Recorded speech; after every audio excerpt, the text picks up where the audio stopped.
Listen, all I know for sure is that there's still some TV PG moments in the PG era right now, but honestly, if it is true that they are ending the PG era this year, going into Netflix at 2025, then all I gotta say is,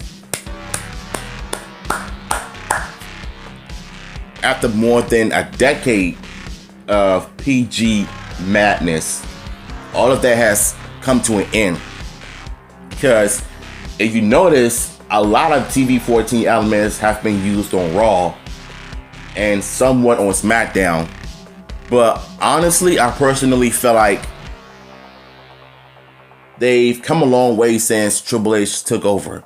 Yes, some bookings are still awful to deal with, especially in the women's division, but if you give us some elements of the storylines like the bloodline, the build up to WrestleMania 40, like those were some big moments that happened in 2024 leading up to what we're knowing right now as the Renaissance era.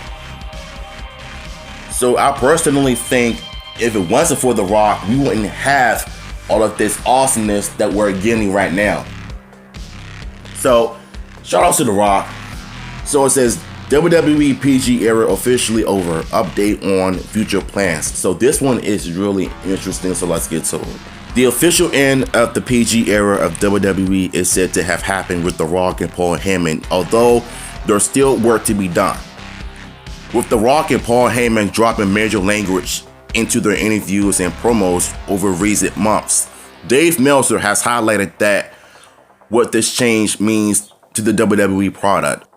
In the Wrestling Observer newsletter Meltzer report, it was said to us that The Rock interviews and Heyman promo are considered the official end of the PG era. This isn't to say that the TV shows will be changing. That is something talked about, but no decision has been made. But I'm guessing a decision will be made at the end of the year when Raw goes to Netflix and NXT to CW, based on what the broadcasters want and also what sponsors will be comfortable with. So that would be determined months from now. But the attempts to keep things PG in the big picture, which have been a big thing to the point of the memo being sent out about it several weeks back, such as in social media or in non-television shows, is now no longer the case. The memo is questioning is likely the one previously reported that made headlines due to The Rock going against what other WWE talents have been told, which was to keep everything PG. And I would be lying if I said this, that other WWE wrestlers have been having issues with The Rock going out there and saying all of these things that wouldn't fit well with today's day and age, with today's generation.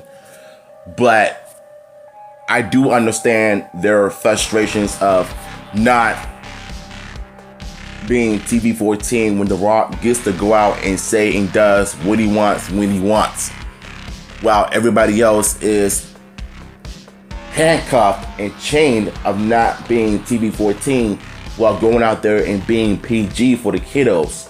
Like, seriously, it's getting to a point where a lot of people are about to really give up on watching WWE TV because of the PG guidelines.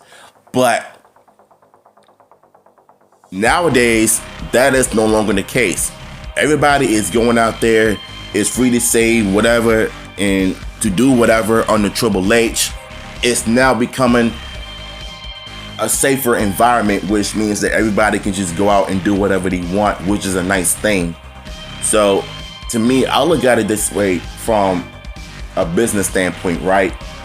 You get to see The Rock and Roman Reigns say and do whatever because it's TV PG, but they're doing TV-14 stuff, making Cody Rhodes bleed, The Rock dropping F-bombs and swearing all the time in his social media promos. So to me, I think what needs to happen going forward in 2025, going to Netflix, I want to see the TV-14 ratings. I want to see them bleed. I want to see them use profanity language, because that has been missing since the Attitude Era and the Ruthless Aggression. The Attitude Era and the Ruthless Aggression Era.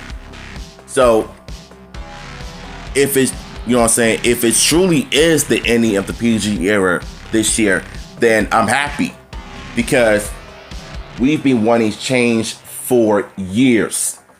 Now that Triple H is taking over, you're beginning to see some changing, but it's not all the way there yet, but it's coming. It's coming.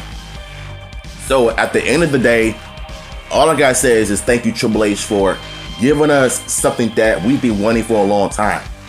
And lastly, I know this is mostly controversial, but to some, but to me, I want to see them go back to using chair shots to the head, but not too hard to the point where it gives a wrestler a concussion.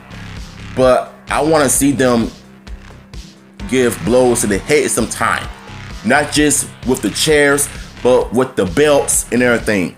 Just go back to being wrestling that we grew up with. You know what I'm saying? And I think kids nowadays, they will even support the product. So it's no longer going to be a family-friendly brand, which needed to change. Vince McMahon is gone. Heck, even Jason the Body Ventura is in talks with WWE to come back to commentate, which it would be a nice thing to do on Raw. I would have loved for that to happen, because listen, Jason is pretty much a natural treasure since he came back for that old school special when him and Vince McMahon did commentary on Raw. So I like the guy. So it'll make sense for him to come back and just do some commentary on Raw, because he's pretty much entertaining to listen to. As much as I love Pat McAfee and Michael Cole, but I think having Jason on commentary would be gold. Just saying. So, shout out to WWE for changing things for what the fans have been wanting for a long time.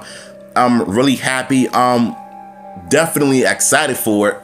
So, what's your thoughts on this? Link to the article will be down below.